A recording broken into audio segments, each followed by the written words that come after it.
కృపామయ TV వీక్షకులందరికీ క్రీస్తు వారి శుభాలు వందనాలు తెలియజేస్తున్నానండి.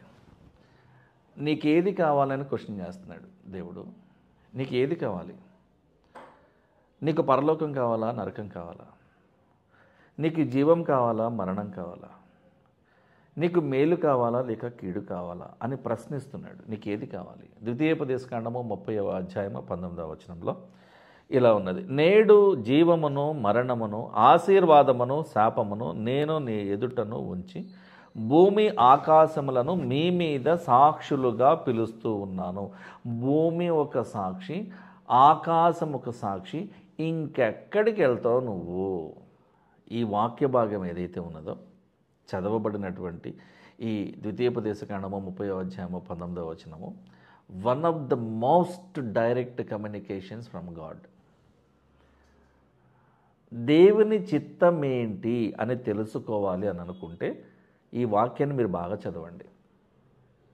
మరొక సందర్భాన్ని మీకు చూపిస్తాను. యెహోషువ గ్రంథము 24వ అధ్యాయము 15వ వచనంలో, మీరు ఎవరిని సేవింప కోరుకొనినా సరే నాకు ఇబ్బంది లేదురా అబ్బాయి, నేనును నా ఇంటివారు మాత్రము యెహోవా దేవునిని మాత్రమే సేవిస్తాము. ఇక్కడ యెహోషువ చాలా స్పష్టంగా చెప్తున్నాడు, నాకు ఎవరు ముఖ్యమో? దేవుడే. నాకు ఏది ముఖ్యమో? దేవుని సన్నిధానమే ముఖ్యము. నాకు ఫస్ట్ ప్రయారిటీ ఎవరు? దేవుడే. మీ సంగతి ఏంటో నాకు తెలియదు, నేను మాత్రము నా ఉద్యోగం ఉన్నా పోయినా, యుద్ధంలో గెలిచినా ఓడినా, ఆరోగ్యం ఉన్నా లేకపోయినా, ఇబ్బంది ఉన్నా లేకపోయినా, కృప వెంబడి కృప వచ్చినా రాకపోయినా, సమాధానం ఉన్నా లేకపోయినా, ఆర్థికంగా ఇబ్బందులు ఉన్నా లేకపోయినా సరే నేను నా కుటుంబము వారందరూ అంటున్నాడు. చూడండి ఎంతమంది క్రైస్తవ కుటుంబాలలో ఉన్నవారు ఈరోజు చెప్పగలరు, నా భార్య పిల్లల సంగతి నాకు తెలియదండి, నేను విశ్వాసిని. ఇదొకరు సాక్ష్యం. నా భర్త గురించి పిల్లల గురించి నాకు పెద్ద ఐడియా లేదండి, నేనైతే విశ్వాసురాలని. అది ఆమె సాక్ష్యం. మా అమ్మ నాన్న గురించి నాకు తెలియదు కానీ మేమైతే విశ్వాసం. ఇది పిల్లల సాక్ష్యం. నేను నా భార్య మాత్రము క్రమం తప్పక ఆరాధనకు వస్తామండి, మంచి విశ్వాసం కలిగి ఉంటాము. మా పిల్లలు అయితే మరి వాళ్ళు ఎలా ఉన్నారో ఏమిటో మాకు తెలియదండి, అది వారి సాక్ష్యం. ఇది ఒక కుటుంబంలోనే 4 రకాల సాక్ష్యాలు ఉన్నాయా? కానీ యెహోషువ అంటున్నాడు కదా, మీరు ఎవరిని సేవింప కోరుకున్నా నాకు ఇబ్బంది లేదు, నేను నా కుటుంబం వారు మాత్రము యెహోవా దేవునినే సేవిస్తాము. మరి వాళ్ళ ఎంతమంది తల్లిదండ్రులు వాళ్ళ విశ్వాసముతో పాటు పిల్లల విశ్వాసాన్ని కూడా స్పష్టంగా ప్రకటించగలిగేటువంటి స్థాయిలో ఉన్నారు? ఇది ప్రశ్న.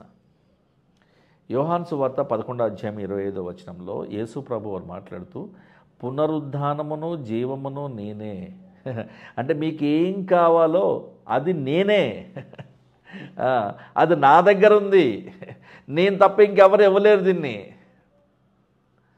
ఒకవేళ మీరు ఈ జీవము వద్దు అని అనుకుంటున్నారనుకోండి, మీరు భక్తిహీనులుగా ఉంటున్నారనుకోండి. భక్తిహీనత అంటే ఏంటి? ఉండాల్సినంత భక్తి లేకపోవడం. రక్తహీనత అంటే ఏంటి? రక్తం ఉంది కానీ ఉండాల్సినంత క్వాంటిటీ లేకపోవడం. 6.5 లీటర్ ఉండాలనుకోండి, మీకు 4.5 లీటర్లు ఉందనుకోండి, రక్తం పట్టడానికి ఇవి తినమంటారు డాక్టర్. సొలొమోను గారు రాస్తున్నాడు సామెతల గ్రంథము 11వ అధ్యాయము 21లో, భక్తిహీనునికి శిక్ష తప్పదు అని అంటున్నాడు. జీవమును పునరుద్ధానమును నేనే అనేటువంటి మాట యేసు ప్రభువు వారు అన్నారు. భక్తిహీనులకు శిక్ష తప్పదు అని యేసుక్రీస్తు తండ్రి అయినటువంటి యెహోవా దేవుడే జ్ఞానిగా పిలువబడినటువంటి, జ్ఞానముతో ఆశీర్వదింపబడినటువంటి సొలొమోను ద్వారా మనకి ఈ మాట సెలవిస్తున్నాడు. ఏమని? భక్తిహీనులకు శిక్ష తప్పదు. భక్తిహీనత అనగా ఉండాల్సినంత భక్తి లేకపోవడము, సంతుష్టికరమైనటువంటి సంపూర్ణమైన భక్తి లేకపోవడము, ఉండాల్సినంత భక్తి లేకపోవడము. దొంగ ఎందుకు వస్తాడండి? నాశనం చేయడానికి వస్తాడు, చంపడానికి వస్తాడు, ఏదైనా దోసుకెళ్ళడానికి వస్తాడు, మొత్తానికి నష్టం చేయడానికే వస్తాడు. దొంగ వలన ఏంటి ఉపయోగాలు? రాయండి. ఒక్క పాయింట్ కూడా రాయలేవు నువ్వు. ఆ దొంగలు వస్తే మేము చాలా అలర్ట్గా ఉంటామండి. అది ఎందుకు అసలు అలర్ట్గా ఉండడం ఎందుకు? నువ్వు దేవుని మీద ఆధారపడిన వాడేవైతే మీ ఇంటికి దొంగ రాడు కదా, ఆ దొంగ అపవాదే కదా. ఇది ఆత్మీయ జీవితానికి సంబంధించిన దొంగతనం అండోయ్. చూడండి ఒకసారి యోహాను సువార్త 10వ అధ్యాయము 10వ వచనము, దొంగ దొంగతనమును హత్యను నాశనమును చేయడానికి వస్తాడు కానీ మరి దేనికిని రాడు. అపవాది యోబుని ఇబ్బంది పెట్టాలని పర్మిషన్ తెచ్చుకున్నాడు. దేవుడు కూడా పర్మిషన్ గ్రాంటెడ్ రా అబ్బాయి, నువ్వేమన్నా చేసుకో, కానీ అతని ప్రాణాలకు మాత్రం ముప్పు రాకూడదు, ఏమన్నా తేడా జరిగిందంటే నీ అంత చూస్తానన్నాడు. సరే, ఆయనను చంపడం మాత్రం చేయక చావడం ఎంత మంచిదో తెలుసా అని అనిపించేంత భయంకరమైనటువంటి శారీరక ఇబ్బందిని సాతాను యోబుకి కలుగు చేశాడు. అయినా కూడా యోబు మాత్రము దేవుడే ఇచ్చాడు, దేవుడే తీసుకున్నాడు, పిల్లలే కానీ, ఆస్తే కానీ, ఆరోగ్యమే కానీ, ఆయుష్కాలమే కానీ అంతా ఆయన ఇష్టం, అంతా ఆయన చిత్తమే అని అన్నాడు. దేవుని మాట నిలబెట్టాడు. కానీ ఒకానొక సమయంలో నేను అన్ని మంచి పనులే చేశాను కదా అని అనుకున్నటువంటి ఆలోచన వచ్చినప్పుడు దేవుడు 77 ప్రశ్నలు వేస్తాడు. యోబు చివరి అధ్యాయాలలో 77 ప్రశ్నలు వేస్తాడు. ఒక్క ప్రశ్నకు కూడా యోబు దగ్గర సమాధానం లేదని అర్థమైన తర్వాత, దేవా చిత్తగించుము, నేను తప్పు చేశాను, నేను పాపం చేశాను, ఒకసారి మాట్లాడాను, తప్పు చేశాను, రెండోసారి మళ్ళీ మాట్లాడతాను, ఇక నేను పాపం చేయను దేవా, నిన్ను ప్రశ్నించే హక్కు నాకు లేదు అని అంటున్నాడు. కాబట్టి నేను బ్రతికుంటే అది నీ చిత్తమే. అందుకనే పౌలు గారు రాస్తారు చూడండి, ఫిలిప్పీ సంఘానికి రాసినటువంటి పత్రిక 1వ అధ్యాయం 21లో, బ్రతుకుట అయితే క్రీస్తే, నా మట్టుకు, నా వరకు, నా అభిప్రాయాన్ని బట్టి మీకు చెప్తున్నాను, బ్రతుకుట అయితే క్రీస్తే, చావైతే లాభం అంటున్నాడు. నాకేం కావాలి ఇప్పుడు? బ్రతుకుట అయితే క్రీస్తే, చావైతే లాభము. నాకు జీవము కావాలి, నిత్య జీవము కావాలి, జీవ కిరీటము కావాలి, పరలోకానికి వెళ్ళాలి నేను, నాకు అదే కావాలి. మరి నీకేది కావాలి?